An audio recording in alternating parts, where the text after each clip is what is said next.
뉴스에서는 알려주지 않는 뉴스만 봐서는 모르는 뉴스 속에 감춰진 진짜 이야기. 미래집 마이너리티 리포트 시간입니다. 네. 이게 얼마만입니까? 이게 얼마만입니까 지금? 제가 이 자리에 앉아 있다는 건 뭘 의미하는 걸까요? 그거요? 뭘 의미하는 거죠? 최 PD가 돌아왔다는 거죠. 최 PD 컴백했단 말이죠. 네, 드디어 최 PD가 돌아왔는데 네. 오늘 그래서 방송은 네. 최 PD 복귀 특집 방송으로 정말이에요? 한번 몰랐는데? 함께 해보겠습니다. 오늘 주제가 네. 궁금해지는데요. 최 PD가 어떤 주제를 가지고 왔을지 궁금한데 한번 네. 주제를 보고 얘기를 나눠보도록 하겠습니다. 네. 네. 이 그림을 보니까 네. 온통 뻘겋네요.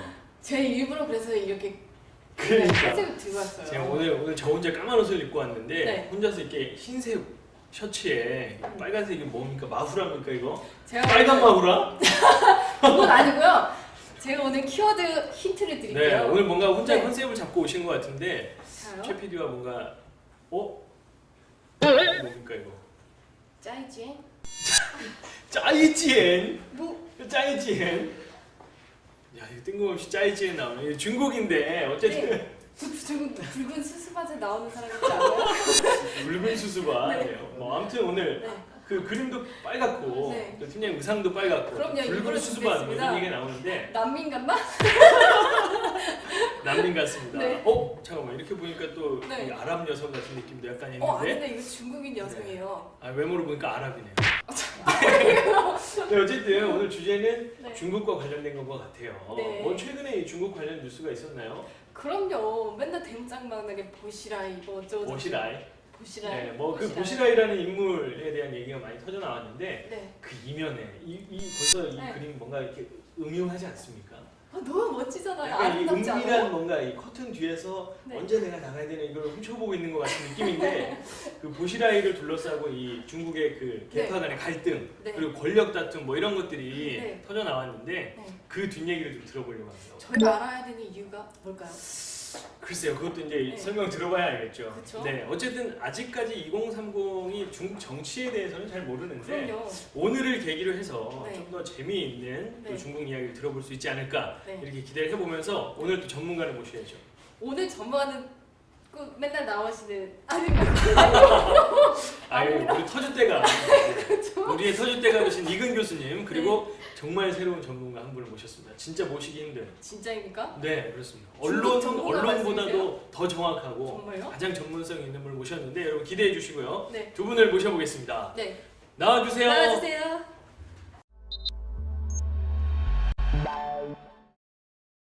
네, 네. 오늘은 주제가 중국 문제인 만큼 네. 중국 문제 전문가를 모셨습니다. 네, 저희가 일단 한 분 한 분 소개를 해드릴 텐데요. 네. 먼저 성신여대 정치외교학과의 김흥규 교수님 나오셨습니다. 예, 반갑습니다. 네, 너무 깜찍하게 네, 인사하셨어요. 인상이 너무 좋으십니다. 네. 네. 그리고 그리고 또 한 분 네. 우리의 유일한 전문가시죠. 네, 유일무이한 전문가시죠. 이근 교수님 나오셨습니다. 안녕하세요. 네. 저는 중국 전문가가 아닌데 착각하시는 분들도 있을 수 있어요. 왜냐하면 네. 서울대 경제학과에 네. 이근 교수라고 있는데 예. 그분이 중국 경제 전문가고요. 네. 저는 원래 국제 정치하는 국제 정치. 분입니다. 네. 네. 그래도 이게 같이 하신 생긴 게 말씀. 좀 중국스럽게 생겼습니다. 저는 굉장히 공통적이에요. 일본 가면 일본 사람 같이 생겼다고. 네. 중국 가면 중국 사람 같이 생겼다고. 네, 시작부터 네. 그러니까 이게 좋은 말인가요?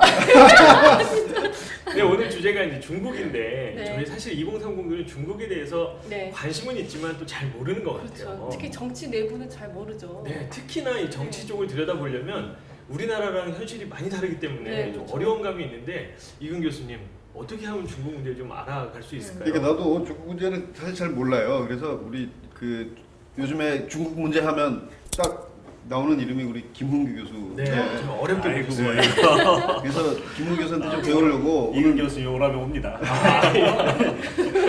배우려고 모셨는데 사실은 좀 이런 의문이 좀 들어요. 중국의 경우는 투표를 하는 것도 아니고 국민들이 그다음에 뭐 안에 어떤 그 권력 승계에 관련된 규율이 있어서 규칙이 있어서 그 규칙을 잘 따라가면 결국 주석이 되는 건지 국가 주석이 아니면 무슨 이따 뭐 말씀하시겠지만 공천당과 뭐 상하이방과 태자당 사이 무슨 파벌 간의 어떤 자민당 같이 팝을 배분을 하는 건지 그런 부분이 좀 굉장히 궁금한데 굉장히 궁금합니다 사실. 네. 중국 일단 정치를 독재라는 것 자체에 대한 개념이 잘 안 와닿기 정치와 때문에 권력 승계에 관련돼서 우리가 이해할 수 있는 분석들을 하나 좀 제시를 해주시면 좋을 것 일종의 같아요. 중국학 개론.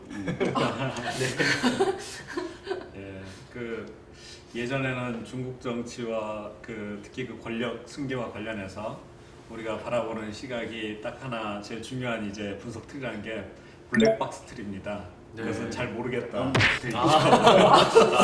그렇게 먼지 발로 예, 그게 분석 틀입니다. 잘 모르겠다. 그게 무슨 일이 벌어지는지.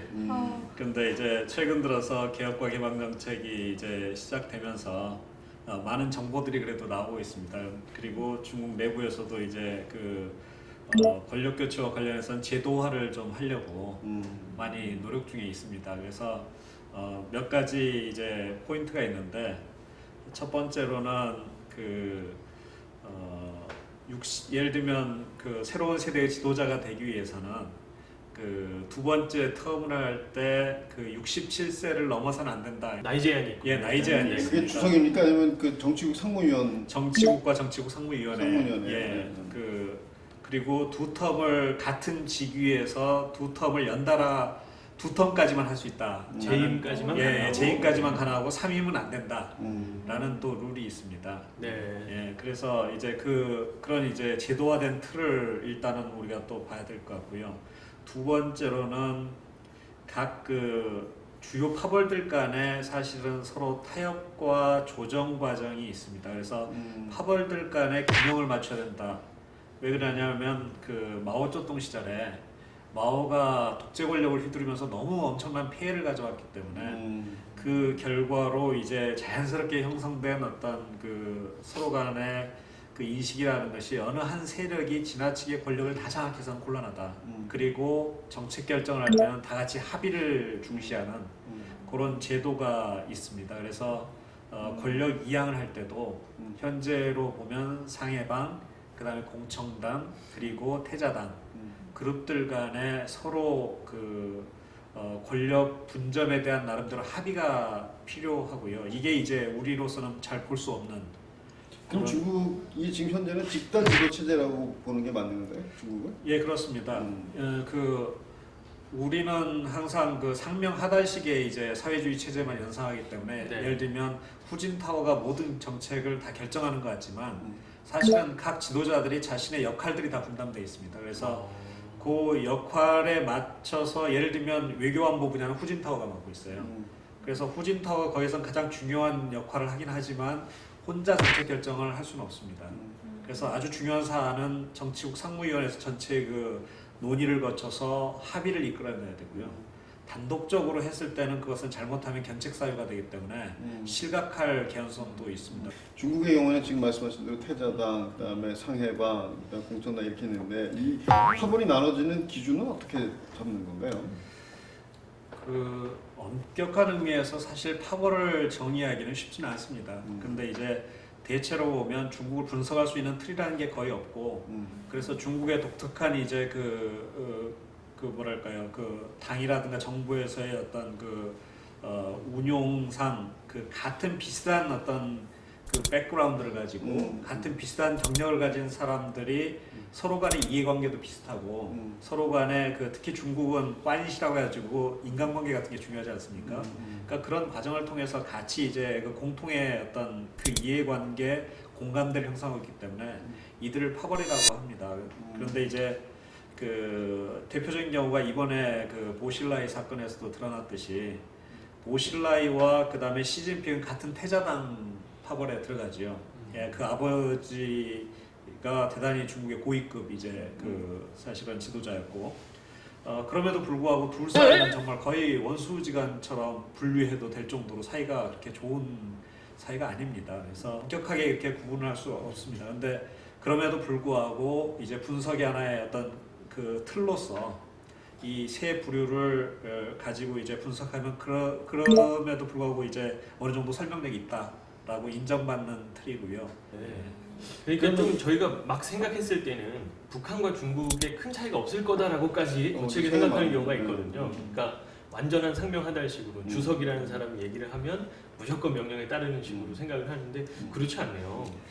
그러니까 지금 그 파벌을 말씀하셨는데 태자당, 그다음에 상해방, 공청당 이렇게 얘기했는데 그 특징들을 아주 간단하게 얘는 뭐 태자당은 뭐 이 좋은 집안에서 태어난 뭐 정신 2세, 3세 어떤 출신의 출신 뭐 이런 것도 있을 수 예. 있고 그런 게 있지 않습니까? 예, 그렇습니다. 저기 태자당이라고 할 때는 그 자기 아버지라든가 그 아주 가까운 친척 중에 고관이 경력을 가졌던 그 자제들입니다. 자제들이라든가 그 뭐 사촌 뭐 이런 식의.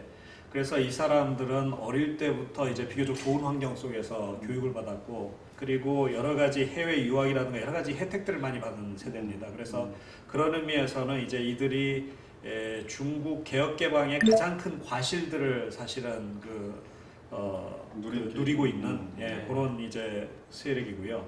상해방이라는 것은 이제 그 장점의 시대 10년 넘게 그 상해 시장이었고 상해시 석이었던 장점인이 사실은 중국의 최고 지도자가 있지 않았습니까?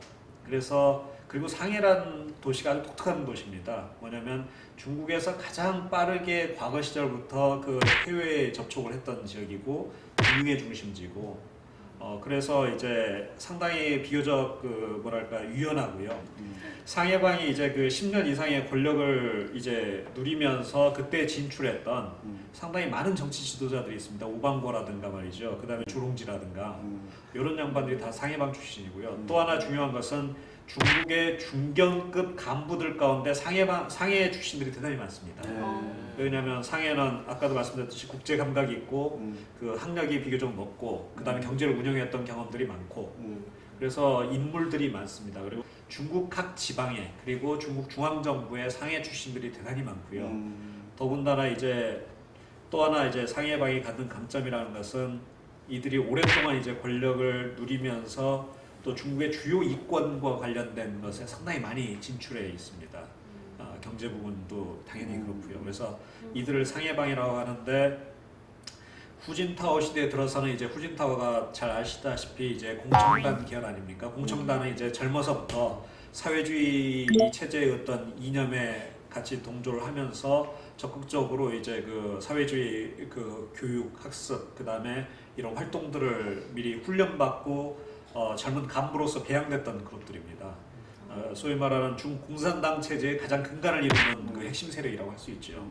지금 이제 그 보시는 분들이 이제 점점 어려워지기 시작하구나 이런 생각할 텐데 제가 잠깐 정리를 하고 다음 질문을 드리겠습니다. 일단은 중국은 공산당 일당 독재 체제지만 그 최고 정치 기구라고 할 수 있는 정치국 상무위원회에서 9명의 멤버들이 주요한 의사결정을 하는 걸로 돼 있고요.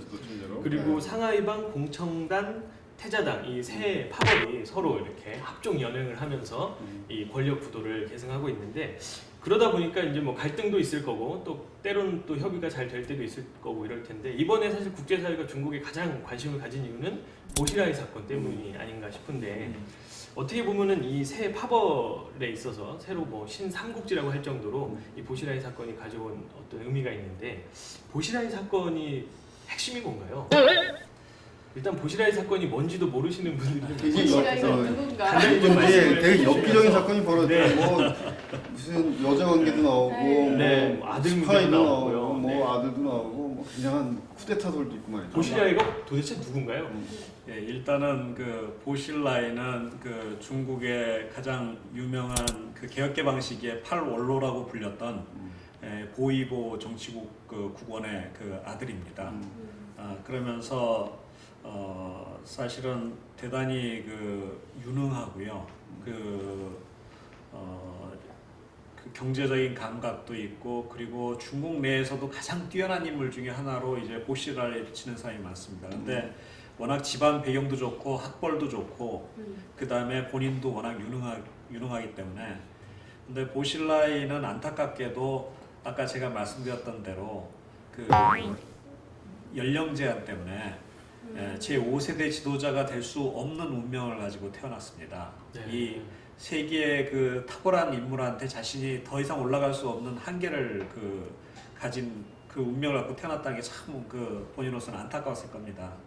그래서 보실라이가 원래는 다롄시 중국에서 가장 아름다운 도시 중에 하나입니다. 거기에 시장이었고요. 그 다음에 가장 중국에서 역동적으로 발전하는 전략 그 경제 기지가 랴오닝성이었는데 랴오닝성에서 서기를 했고 그다음에 이제 그 상무부장, 중국의 이제 소위 말해 경제를 직접적으로 관장하는 상무부장을 했지요.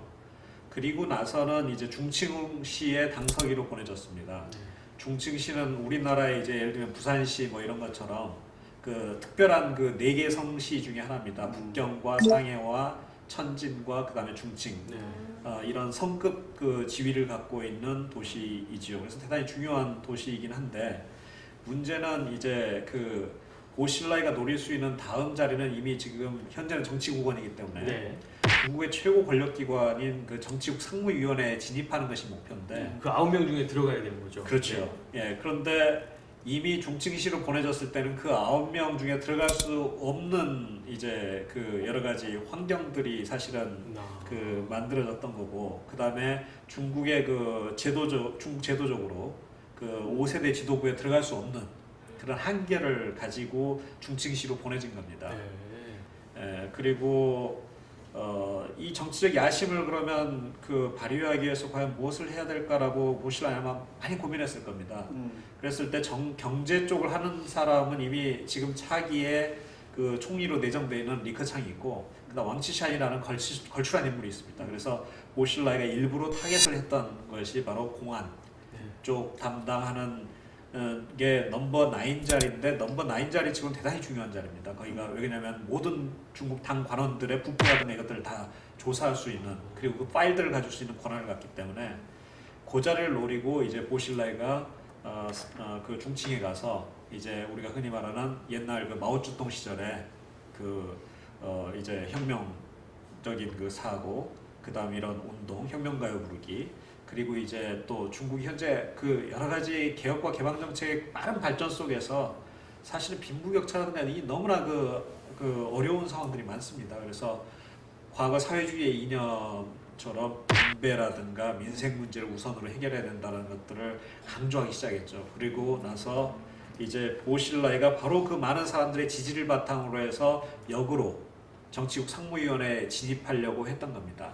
이게 원래는 보실라이가 굉장히 개혁개방적이고 그다음에 이 서방의 이 자유시장 경제 쪽에 가까웠던 인물인데 그렇습니다. 그 예. 9번 자리로 일부러 들어가려고 그랬던 일부러 거죠, 이쪽 왼쪽으로 옮겨왔다는 말씀. 대단히 전략적인 그 선택을 한 것이고요. 오히려 그렇기 때문에 중국 현 지도부라든가 미래의 차기 권력 지도부 입장에서는 보실라이는 대단히 위험하고 현명합니다.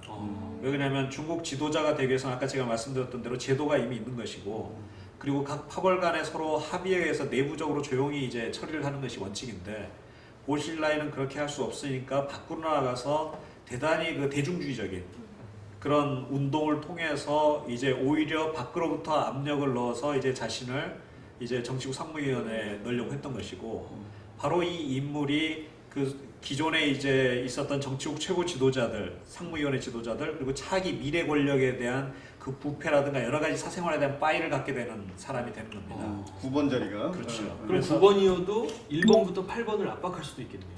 그렇습니다. 예, 중국은 그 집단 지도체제이긴 하지만 명목상으로 분명히 서열이 있습니다. 그래서 정치국 상무위원회 1위부터 9위까지 서열이 있는데요. 대체로 보면 근데 서열대로 그 권력이라든가 그 중요도가 있는 것은 아닙니다. 제가 생각하기에는 1, 3, 5, 7, 9가 중요하고요. 2, 4 한번 좀 볼까요? 그 네. 그러시고요. 한번 얼굴을 보시면서 보면, 설명해 네. 주시면 더 좋을 것 같습니다. 왔네요. 각 역할에 따라서 어떻게 이제 그 순위가 매겨지는지 한번 잠깐 보겠습니다. 네. 1인자는 이제 당 총석이 역할을 하고요, 당에서. 그 다음에 국가를 대표하는 국가 주석 자리를 맡게 되고, 그 다음에 당을 대표하는 당 중앙군사위원회 그 주석직을 맡게 됩니다. 그게 이제 차기에는 시진핑이 될 거라고 생각하는 거고요. 지금은 국가 부주석이죠, 현재. 현재는 국가 부주석, 네. 저기 그 6위 자리에 있습니다. 네. 네. 여기 거의 흑실시되고 있는 건가요 지금? 시진핑은 그 교체하기는 어려울 겁니다. 왜냐하면 그 시진핑을 교체하게 되면 새로운 합의를 이뤄야 되는데 그 합의를 이룬다는 것이 거의 불가능하고, 그리고 또 그 중국 내에서 이제 정치적 안정성에 대한 그 강한 어떤 그 의구심을 일으킬 수 있기 때문에 현재 시진핑 리커창 체제를 바꾸기는 어려울 겁니다. 그리고 더구나 이제 시진핑이 이번에 보실라이 사건 때 기존의 권력인 후진파하고 원자파하고 협력적인 태도를 취했습니다. 같은 태자당이면서도 보실라이를 제거하는데 사실은 협력한 그런 의미에서는 차기 지도자로서 상당히 안정적인 길을 걷는 거죠. 두 번째 자리가 우리식으로 말하면 국회의장 자리입니다. 네. 전국인민대표대 상무위원회 위원장 자리인데 지금 여기는 리커창으로 나와 있는데 아마 리커창은 총리를 맡을 가능성이 큽니다. 넘버 3 자리고요. 그리고 넘버 3 자리가 우리식으로 말하면 정부입니다. 국무원이라고 하는데 거기 총리 자리가 3위입니다. 그래서 원자업부하고 현재 여기를 맡고 있죠. 그래서 우리가 흔히는 후원 체제라고 하는데 2위와 3위를 이제 지금 지칭한 겁니다. 1, 2위가 아니고 1, 1위는 3위군요. 후진타워 그다음에 우방구라서 후우 체제가 돼야 되는데 그렇게 우리가 부르지 않습니까? 그래서 1위와 3위가 중요합니다. 예. 그다음에 4위는 중국의 공산당의 특징이라는 것이 공산당이 모든 걸 주도하는 것이 아니고 다양한 각 정파들과 협력해서 같이 이제 정치를 이끌어간다라는 입장에서 정치 협상회라는 게 있습니다. 네. 거기 주석 자리가 이제 넘버 4위예요. 근데 사실 명목상의 자리이고요. 실권은 그렇게 많지는 않습니다. 넘버 5위 자리가 이제 선전과 이념 이런 걸 담당하는 이제 자리인데요. 이 자리가 이제 중국의 여러 가지 사상 투쟁이라든가 혹은 중국의 앞으로의 어떤 전략 방향을 이끄는데 대단히 중요한 자리입니다. 그래서 이 선전, 이념, 그다음에 조직, 인사권이라든가 말이죠. 이런 걸 이제 장악할 수 있는 자리라서 대단히 중요한 자리입니다. 그래서 1, 3, 5가 그래서 중요하다는 거고요. 넘버 6위 자리는 국가 부주석 자리입니다.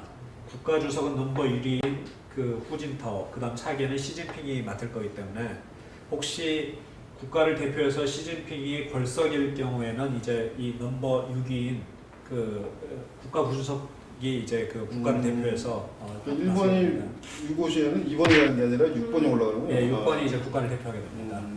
네, 그래서 6위 자리가 이제 국가 부주석 자리인데 사실은 이것도 명목상의 자리가 되는 거죠. 그래서 만약 지도자가 없다면 이제 모를까 근데 명목상의 자리입니다. 그런데 이제 대신 중요한 것은 차기 지도자를 만들어내는 역할을 하거나 아니면 자신이 차기 지도자가 될 사람입니다. 부주석이? 예. 그래서 과거에는 정치공이 이 자리를 맡고 있었고요. 지금 현재 시진핑이 이 자리를 맡고 있습니다. 그래서 물론 현재는 권력이 그렇게 크지는 않지만 잠재적으로 중요한 그런 자리입니다. 그리고 넘버 6의 자리는 또 중요한 게 이제 중앙당교의 교장 자리를 맡습니다. 중앙당교 교장. 예. 중앙당교라는 게 뭐죠? 중국의 고급 간부들을 양성해내는 재교육 훈련의 장입니다. 그래서 중국의 거의 대부분의 사실 거의 모두라고 할 수 있죠. 고급 간부들은 반드시 중앙당교를 거쳐서 교육을 받고 올라오게 되어 있습니다. 그래서 거기 교장 자리는 대단히 중요합니다. 후야오방이 교장이었고요. 그 다음에 정치공이 교장이었고 그 다음에 시진핑이 현재는 교장입니다. 그 자리를 차기에 아마 리웬차오가 맡게 된다면 리웬차오가 중앙당교 교장 자리를 맡게 되는 거고 우리 한국하고 전략대화를 주도하고 있는 것도 이 중앙당교에서 하고 있습니다. 그래서 앞으로도 한국하고도 관련해서 상당히 중요한 자리일 수도 있습니다. 이씨들이 많이 보이네요. 이씨. 이근 교수님. 미국 교수는 이쪽으로 들어가시는 안타깝게도 한국에 태어나셔서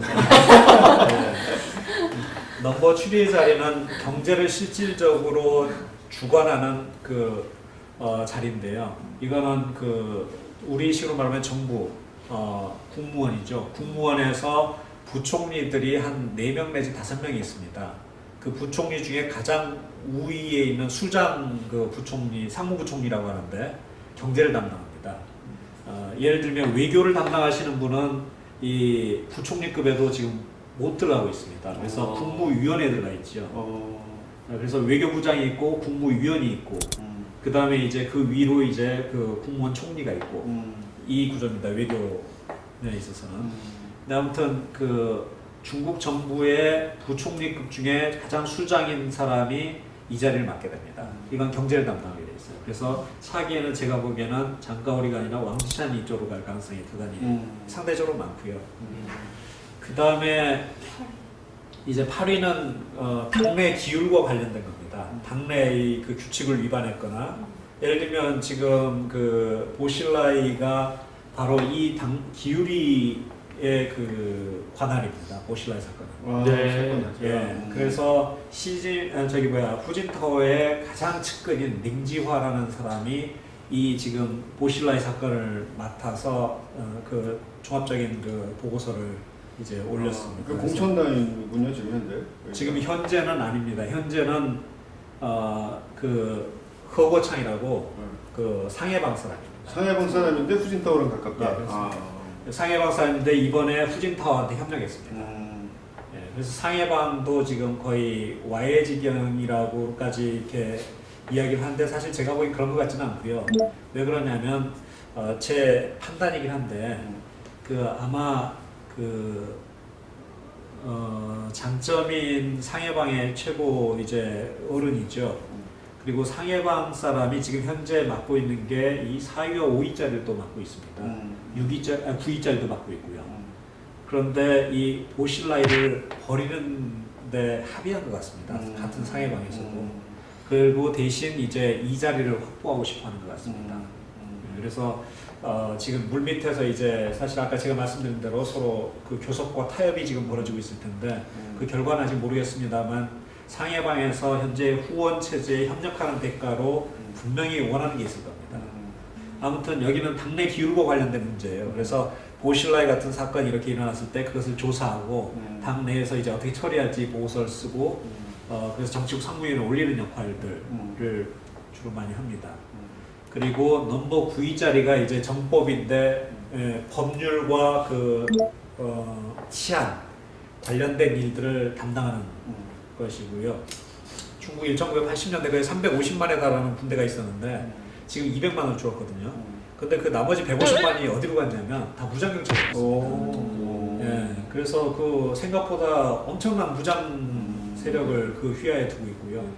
그리고 각종 부패라든가 치안 사건이라든가 이런 것들을 좀 담당하는 것입니다. 그래서 그런 의미에서 이제 부패라든가 이런 것들이 하면 뒷조사를 하거나 말이죠. 그 할 때 이 정법이 서기가 대단히 중요합니다. 그래서 제가 말씀드렸던 대로 최고 지도자인 1위, 그 다음에 정부를 총책임지고 있는 그 국무원 총리 자리, 그 다음 선전 이념을 담당하고 있는 이 자리, 5번. 그 다음에 그 중국 경제라든가 이걸 실질적으로 총괄하는 그 7번 자리, 그 다음에 이 그 법과 이제 그 대내 그 내정을 담당하는 이 9번 자리가 상대적으로 중요하다라고 이야기를 한 겁니다. 중국 사람들 역시 홀수를 좋아하네요. 부모를 되게 좋아하잖아요. 네. 진짜로. 그럼 다시 이제 보실라이 사건으로 돌아가서 보실라이 왜 이러는 겁니까? 네. 능력이 있으시면 빠르게 그 판권을 네, 지정 또 살인도 뭐 있어서. 아들신이 죽을 수도 있다는 생각을 한 사건. 미국 총영석 안으로 들어가지만 않았습니다. 근데 이 사건만으로도 그냥 정치 스릴러 한 편이 나올 수 있겠다는 막